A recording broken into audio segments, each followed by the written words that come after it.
नमस्कार दोस्तों। Comment box में टाइप करें जय माता दी। आज हम सावन सोमवार व्रत कथा सुनेंगे। श्रावण सोमवार व्रत की कथा के अनुसार अमरपुर नाम का नगर था, जहाँ एक धनी व्यापारी अपने परिवार संग रहता था। नगर में हर कोई उस व्यापारी का मान सम्मान करता, लेकिन इतना सब कुछ होने के बाद भी व्यापारी दुखी रहता था, क्योंकि उस व्यापारी की कोई संतान नहीं थी। संतान न होने के कारण वह व्यापारी दिन रात चिंता में डूबा रहता था। उसके मन में यही ख्याल आता था कि उसकी मृत्यु के बाद इतने बड़े व्यापार और धन संपत्ति को कौन संभालेगा। पुत्र पाने की इच्छा से वो व्यापारी सोमवार व्रत करता था और भगवान शिव की विधि विधान पूजा किया करता था। शाम के समय व्यापारी शिव मंदिर में जाकर भगवान शिव के समक्ष घी का दीपक जलाता था।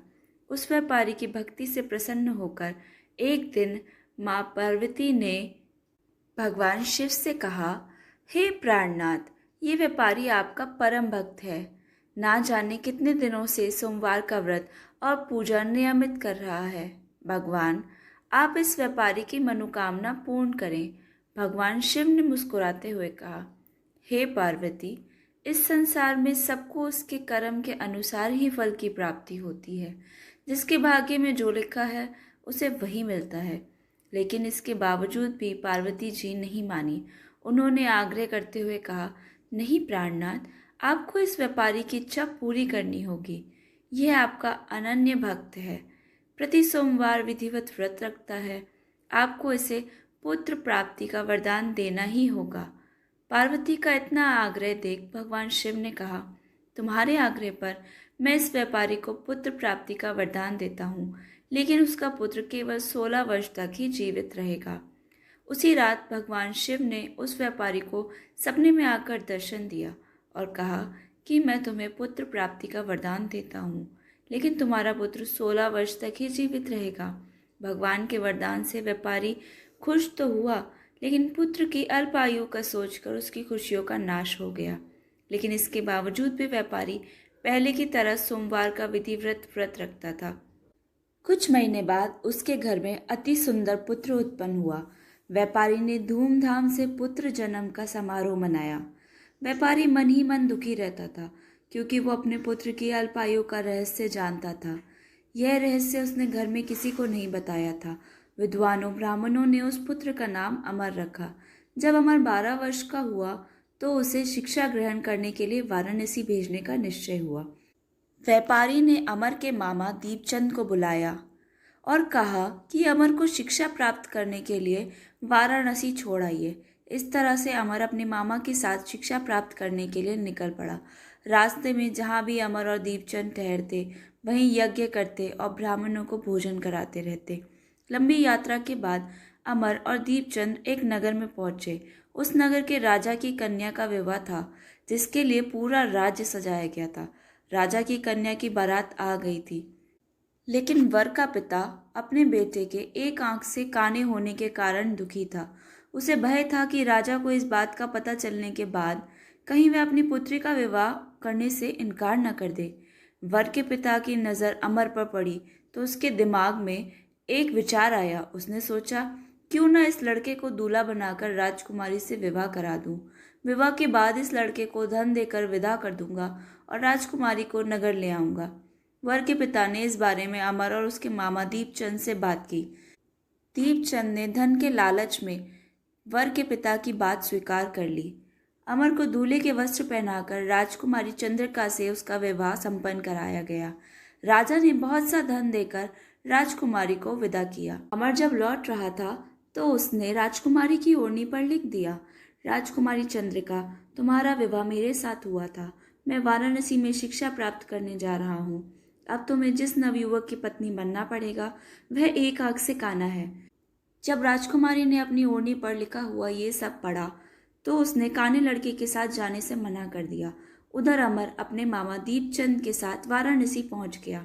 अमर ने गुरुकुल में पढ़ना शुरू कर दिया। जब अमर 16 वर्ष का हुआ तो उसने एक यज्ञ किया।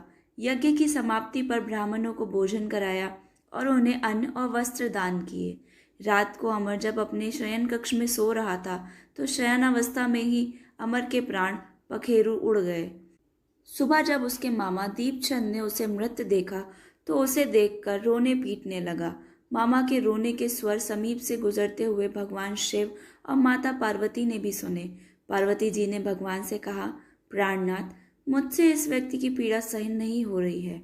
आप इस व्यक्ति के कष्ट को अवश्य दूर करें। भगवान शिव ने पार्वती जी से कहा, हे पार्वती, यह तो उस व्यापारी का पुत्र है। मैंने इसे 16 वर्ष की आयु का वरदान दिया था, इसलिए इसकी मृत्यु हो गई। इसी की मृत्यु के कारण इसका मामा विलाप कर रहा है। पार्वती जी ने भगवान शिव से निवेदन किया, हे प्राणनाथ, आप इस लड़के को जीवित कर दें, नहीं तो इसके माता पिता रो रो कर अपने प्राण त्याग देंगे। इस लड़के के पिता तो आपके परम भक्त हैं। पार्वती जी के आग्रह पर भगवान शिव ने उस लड़के को जीवित होने का वरदान दिया और कुछ ही पल में वह लड़का जीवित हो गया। शिक्षा समाप्त कर अमर मामा के साथ अपने नगर वापस चल दिया। दोनों चलते हुए उसी नगर में पहुंचे जहां अमर का राजकुमारी के साथ विवाह हुआ था। उस नगर में भी अमर ने यज्ञ का आयोजन किया। समीप से गुजरते हुए नगर के राजा ने यज्ञ का आयोजन देखा। राजा ने अमर को पहचान लिया। राजा अमर और उसके मामा को महल में ले गया और कुछ दिन उन्हें महल में रखकर बहुत सारा धन और वस्त्र देकर अपनी बेटी को अमर के साथ विदा किया। दीपचंद ने नगर में पहुंचते ही एक दूत को घर भेजकर अपने आगमन की सूचना भेजी। बेटे अमर के जीवित वापस लौटने की बात सुनकर व्यापारी बहुत प्रसन्न हुआ। व्यापारी ने अपनी पत्नी के साथ स्वयं को कमरे में बंद कर रखा था। भूखे प्यासे रहकर वो दोनों अपने बेटे की प्रतीक्षा कर रहे थे। उन दोनों ने प्रतिज्ञा कर रखी थी कि यदि उन्हें अपने बेटे की मृत्यु का समाचार मिला तो वो दोनों भी अपने प्राण त्याग देंगे। व्यापारी और उसकी पत्नी नगर के द्वार पर पहुंचे। अपने बेटे के विवाह का समाचार सुनकर उनकी खुशी का ठिकाना नहीं रहा। उन्होंने अपनी पुत्र वधू चंद्रिका और अपने पुत्र का शानदार स्वागत किया।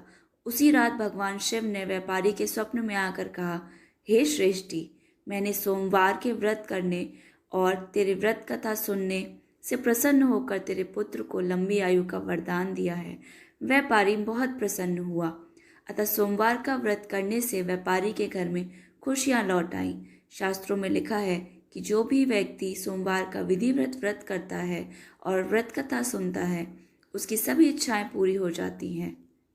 दोस्तों, अगर अभी तक आपने हमारे चैनल को सब्सक्राइब नहीं किया है तो सब्सक्राइब बटन दबाएं और बेल आइकन भी प्रेस करें।